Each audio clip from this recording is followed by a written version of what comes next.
This is Getting Over, episode 1.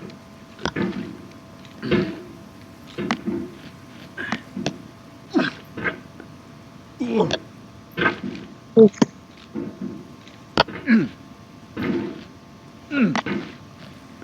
I suck at this game. So, I don't know. There's no feeling more intense than starting over. If you deleted your homework the day before it was due, as I have, or if you left your wallet at home and you have to go back after spending an hour in the commute. If you won some money at the casino and then put all your winnings on red but it came up black. If you got your best shirt dry cleaned before a wedding and then immediately dropped food on it. If you won an argument with a friend and then later discovered that they just returned to their original view. Starting over is harder than starting up. If you're not ready for that, like if you've already had a bad day, then what you're about to go through might be too much. Feel free to go away and come back. I'll be here. Alright, thanks for coming with me on this trip. I'll understand if you have to take a break at any point. Just find a safe place to stop and quit the game. And don't worry, I'll save your progress, always, even your mistakes. This game is a homage to a free game that came out in 2002 titled Sexy Hiking. The author of that game was Jazuo, a mysterious Czech designer who was known at the time as the father of B games. And B games are rough assemblages of found objects. Designers slap them together very quickly and freely, and they're often too rough and unfriendly to gain much of a following.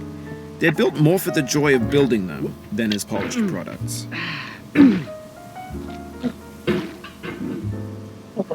In a certain way, Sexy Hiking is the perfect embodiment of a B game. It's built almost entirely out of found and recycled parts, and it's one of the most unusual and unfriendly games of its time. In it, your task is simply to drag yourself up a mountain with a hammer. And that act of climbing, in the digital world or in real life, has certain essential properties that give the game its flavor. No amount of forward progress is guaranteed. Some cliffs are too sheer or too slippery. And the player is constantly, unremittingly in danger of falling and losing everything. Anyway, when you start Sexy Hiking, you're standing next to this dead tree that blocks the way to the entire rest of the game. It might take you an hour to get over that tree, and a lot of people never got past it. You prod and you poke at it, exploring the limits of your reach and your strength, trying to find a way up and over. And there's a sense of truth in that lack of compromise. Most obstacles in video game worlds are fake.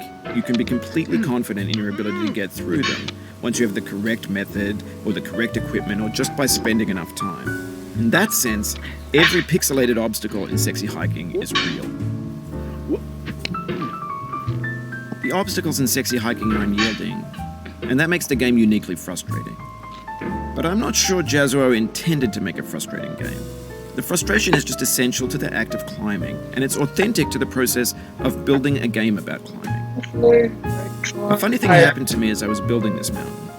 I'd have an idea for a new obstacle, and I'd build it, test it, and it would usually turn out to be unreasonably hard. But I couldn't bring myself to make it easier. It already felt like my inability to get past the new obstacle was my fault, as a player rather than as a builder. Imaginary mountains build themselves from our efforts to climb them, and it's our repeated attempts to reach the summit that turns those mountains into something real. When you're building a video game world, you're building with ideas, and that can be like working with quickset cement. You mold your ideas into a certain shape that can be played with, and in the process of playing with them, they begin to harden and set until they're immutable, like rock. And at that point, you can't change the world, not without breaking it into pieces and starting fresh with new ideas. I know this was a dead game and all, but I saw it and I said I want to play. I want to experience something.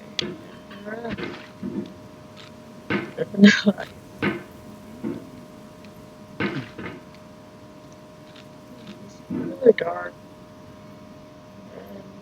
and my parents fell asleep. This year, playing with the hardest game in 2016. I might have to fact check on it. This one was 2017. This was all too hot back in 2017 or 2018.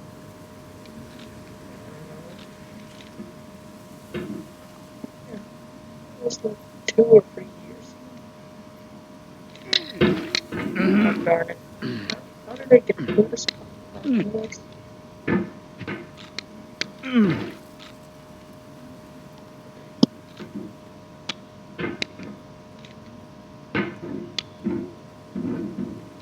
see, I was not very interested in the game that.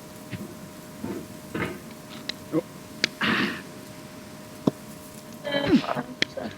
Okay, let's try this one.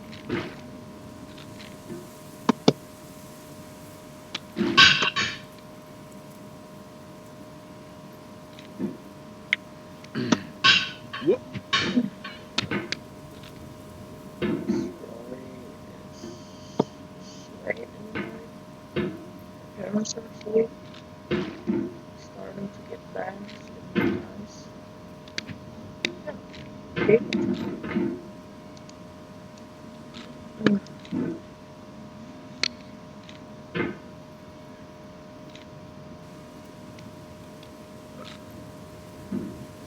I really would like to watch a series where a guy with absolutely no gaming experience